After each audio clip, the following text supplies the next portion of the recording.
Students, तो आज संविधान में मौलिक अधिकार के अंतर्गत शोषण के विरुद्ध अधिकार से हम शुरू करेंगे।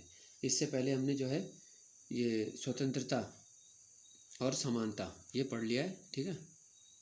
तो आज देखते हैं अनुच्छेद 23 से। तो जो भी देखो आप वीडियो में है ना देख रहे हो तो उसको आप नोट करते चले। तो अनुच्छेद 23 से शुरू कर रहे हैं आज। अनुच्छेद 23 में क्या है? बालात श्रम पर प्रतिषेध। बालात श्रम होता है मतलब जबरन किसी से काम करवाना, ठीक है। तो ये मना है। और इसी में ऑब्लिक करके क्या आ जाता है? मानव दुर्व्यापार, ह्यूमन ट्रैफिकिंग, यानी इंसानों की खरीद फरोख्त अनुच्छेद 23 के अंतर्गत क्या है? निषेध है, ठीक है। तो लेकिन अपवाद क्या आ जाता है? जैसे राष्ट्रीय सेवा के लिए आवश्यकता पड़ने पर बाध्य किया जा सकता है, ठीक है। अगर देश को जरूरत पड़ती है तो फिर है ना बाध्य किया जा सकता है, ठीक है।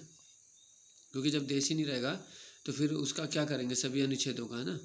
तो इसीलिए जब ये देश पे संकट आता है, कभी युद्ध की ऐसी घड़ी आती है, तो सभी को सेवा के लिए बाध्य किया जा सकता है। अब देखते हैं अनुच्छेद 24 में क्या है? कारखानों में बालकों के नियोजन पर प्रतिबंध है। खासकर क्या है इसमें? एज दे रखी है, देखो 14 से कम आयु वालों के लिए ये। तो कारखानों में बालकों के नियोजन पर प्रतिबंध, ठीक है। तो कारखाना आदि में, होटल्स में, है ना, 14 से कम आयु के बालकों को नहीं रखा जाएगा। तो इसकी देखरेख के लिए क्या बना है? देखो 23 फरवरी 2007 को राष्ट्रीय बाल संरक्षण आयोग का गठन किया गया। तो इस आयोग का काम है इससे संबंधित शिकायतों का निस्तारण करना, ठीक है। हालांकि हमारे देश में जो है ये बाल मजदूरी बहुत ज़्यादा होती है ना। तो ये अनुच्छेद तो हमारे संविधान में बहुत ज़्यादा है, लेकिन उनका पालन बहुत कम होता है। अब देखो शोषण के विरुद्ध के बाद आगे देखो धार्मिक। अब धार्मिक स्वतंत्रता की बात करेंगे। अनुच्छेद 25 से 28 4 अनुच्छेद हैं, ठीक है। देख लेते हैं 25। धर्म के अबाध रूप से मानने, आचरण, प्रचार की स्वतंत्रता। मतलब आप कोई भी धर्म अबाध रूप से मान सकते हो, आचरण कर सकते हो, प्रचार कर सकते हो। जैसे सिख धर्म के लोग देखो कृपाण धारण करते हैं, पगड़ी धारण करते हैं। मुस्लिम धर्म की महिला क्या है? बुर्का पहनती है। तो ये सब छूट किस में मिली है? अनुच्छेद 25 है हमारा, ठीक है। इसके बाद 26 में क्या है? धार्मिक कार्यों के प्रबंधन की स्वतंत्रता। आप किसी भी धार्मिक कार्य का प्रबंधन यानी मैनेजमेंट कर सकते हो, ठीक है। फिर देख लेते हैं 27 में क्या है? किसी विशिष्ट धर्म की अभिवृद्धि की आज़ादी। आपका जो भी धर्म है तो आप उसकी अभिवृद्धि के लिए आज़ाद हो, उसको बढ़ावा देने के लिए प्रयास कर सकते हो, ठीक है। फिर 28 में कुछ संस्थाओं में धार्मिक शिक्षा उपासना में उपस्थित होने के बारे में स्वतंत्रता। तो जो देखो है ना किसी धर्म विशेष की संस्थाएं हैं उसमें उपस्थित होने के बारे में दे रखा है। लेकिन इसमें एक कंडीशन क्या है कि देखो राज्य पोषित संस्थान है, अगर उसमें धार्मिक शिक्षा पर रोक है। राज्य पोषित का मतलब जैसे सरकारी स्कूल है मान लो, तो वहाँ पे किसी खास धर्म की शिक्षा नहीं दी जा सकती। अगर दी जाएगी तो सभी धर्मों के बारे में समानता से समझाया जाएगा, लेकिन किसी खास धर्म के बारे में शिक्षा नहीं दी जा सकती। यह राज्य पोषित संस्थान में। लेकिन किसी का निजी संस्थान है, देखो परमिशन लेके वो खोल सकता है और वो अपने धर्म की अभिवृद्धि वहाँ पे कर सकता है, ठीक है। आगे देख लेते हैं संस्कृति एवं शिक्षा का अधिकार आ गया 29 से 29, 30, 31 इसके अंदर मेन है, ठीक है। तो 31 भी है इसमें। तो इसमें देख लेते हैं 29 में क्या आता है? अल्पसंख्यकों के हितों की रक्षा। अल्पसंख्यक क्या है? जो ओबीसी है, माइनॉरिटी हैं, है ना। तो भारत में देखो हिंदू को छोड़ के सारे अल्पसंख्यक हैं, ठीक है। तो उनके हितों की रक्षा के लिए 23 है, ये 29 अनुच्छेद है, ठीक है, ध्यान रखना। फिर है देखो अनुच्छेद 30।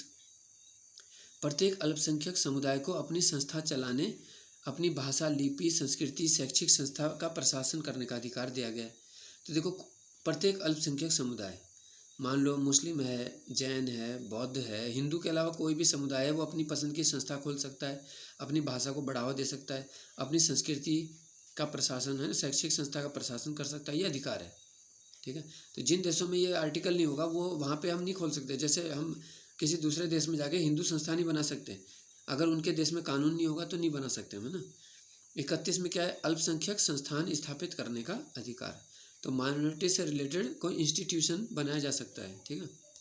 तो यानी ये जो संस्कृति और शिक्षा वाला है 29, 30, 31 में क्या है, ये सारा का सारा माइनॉरिटी के लिए ध्यान रखेंगे, अल्पसंख्यक हितों की रक्षा कर रहा है। अब आता है देखो सबसे महत्वपूर्ण क्या है, संवैधानिक उपचारों का अधिकार, जिसको डॉक्टर भीमराव जी अंबेडकर ने संविधान की आत्मा कहा है।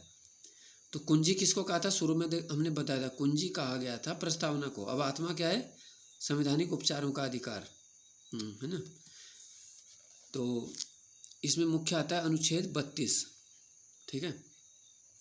यदि मूल अधिकारों का राज्य द्वारा उल्लंघन किया जाए तो राज्य के विरुद्ध उपचार प्राप्त करने के लिए सुप्रीम कोर्ट, देखो इसमें ध्यान रखना, अनुच्छेद 32 तो तब है जब सुप्रीम कोर्ट रिट जारी करे, और अनुच्छेद 226 क्या है, जब राज्य के हाई कोर्ट्स रिट, है ना, रिट याचिका दाखिल करने के लिए। तो याद रखना हाई कोर्ट के अधीन 226 है, सुप्रीम कोर्ट अनुच्छेद 32, तो अनुच्छेद 32 के अंदर ही हम पढ़ रहे हैं, ठीक है। तो इसमें 5 प्रकार के रिट के बारे में हम पढ़ेंगे जिसके नागरिकों को अधिकार है। तो आपको समझ आ जाएगा कि इनको आत्मा क्यों कहा गया, क्या महत्व है इनका। मान लो किसी व्यक्ति को देखो गलत तरीके से बंदी बना दिया गया है, तो तब देखो ये रिट होती है, हैबियस कॉर्पस कहते हैं इसको, बंदी प्रत्यक्षीकरण, यानी बंदी व्यक्ति को प्रत्यक्ष रूप से प्रस्तुत किया जाए। यह रिट उस अधिकारी के विरुद्ध जारी होती है जो किसी व्यक्ति को निरोध में रखता है, यानी निरोध किसे बोलते हैं, बंद करना, रोकना किसी को, ठीक है। तो ये रिट उस अधिकारी के विरुद्ध जारी होती है। मान लो कोई पुलिस अधिकारी है और वो किसी से अपनी निजी दुश्मनी निकाल रहा है और उसको ना तो अदालत में प्रस्तुत कर रहा है और कई दिन से उसको गिरफ्तार करके कहीं रखा हुआ है, तो उसके संबंधी ये रिट लगवा सकते हैं ना। अगला है देखो परमादेश, ठीक है। तो जो इसके बारे में समझा रहा हूँ तो उससे आपको समझ आ जाएगा, तो जल्दी कोई चीज़ समझने से फिर याद हो जाती है ना। देखो जब कोई लोक प्राधिकारी अपने कर्तव्य का निर्वहन से इनकार करे तो तब परमादेश जारी होता है कि भाई ये लोक अधिकारी है, जो अधिकारी है पद पे बैठा, ये अपने कर्तव्य पालन नहीं कर रहा है, तो अब परमादेश जारी होता है। नेक्स्ट देखते हैं प्रतिषेध। अब देखो जो प्रतिषेध तीसरी चौथी रिट है, ये कोर्ट के बारे में याद रखना, न्यायालयों के लिए। प्रतिषेध में क्या होता है, अधीनस्थ न्यायालय को अधिकारिता से बाहर कार्य करने से रोका जाता है। मतलब कोई छोटा कोर्ट है, मान लो जैसे देहरादून का न्यायालय है, तो वहाँ कौन बैठता है, डिस्ट्रिक्ट जज, ठीक है, डीजे। अब वो ऐसा फैसला सुना रहे हैं जो उनके अधिकार क्षेत्र में नहीं है, तो हाई कोर्ट उनको प्रतिषेध लेख जारी कर सकता है कि भाई आपने ये फैसला कैसे सुनाया जो आपके अधिकार में नहीं था। तो देखो जिला न्यायालय जो सेशन कोर्ट होता है उसका अपना अधिकार है, हाई कोर्ट का अपना है, सुप्रीम कोर्ट का अपना है, ठीक है। फिर ये तहसील जो सबसे पहले जहाँ अपराधी को ले जाते हैं, एसडीएम कोर्ट, तो उसका अपना है। तो सबके अपने अपने अधिकार है। फिर होता है देखो उत्प्रेषण, ये भी कोर्ट से। अधीनस्थ न्यायालय को निर्देश देता है उच्च न्यायालय, मतलब उससे बड़ा न्यायालय, कि लंबित मुकदमों को वरिष्ठ न्यायालय को भेज दे, ठीक है। मान लो कि जैसे अल्मोड़ा का, है ना, जिला न्यायालय है, अब वहाँ पे केस बढ़ते जा रहे हैं, तो फिर नैनीताल हाई कोर्ट उसको आदेश देगा कि भाई आप पे पेंडिंग केसेस बहुत ज़्यादा हो गए, लंबित मुकदमों को हमारे यहाँ भेज दो अब कुछ, ठीक है। और लास्ट रेट है देखो 5वीं क्या है, अधिकार परीक्षा। तो इसको अधिकार से याद रखना, जब कोई ऐसा पद धारण कर ले जिसके लिए वो अधिकारी नहीं है, इस रिट से उसके दावे की वैधता की जांच होती है। देखो तो कभी कभी लैंग्वेज समझ नहीं आती है, उसको मैं आसान भाषा में बता देता हूँ, ठीक है। जब कोई व्यक्ति ऐसा पद धारण कर ले जिसका है ना वो अधिकारी है नहीं, जैसे कोई तहसीलदार है लेकिन वो एसडीएम के, है ना, पोस्ट के काम करने लगे, तो तब ये रिट जारी होगी, अधिकार परीक्षा। ये पूछा जाएगा भाई आप किस अधिकार से, परीक्षा मतलब पूछना, किस अधिकार से आप एसडीएम के काम कर रहे हो, तहसीलदार से पूछेंगे। या पटवारी है वो तहसीलदार का करने लगे, ठीक है, तो आप अपने से ऊपर के पद के काम करने लगे, तब अधिकार परीक्षा रेट जारी होती है ना। तो आज की वीडियो थोड़ा लंबी होगी 9 मिनट से, तो ठीक है, बाकी हम आगे डिस्कस करेंगे। धन्यवाद।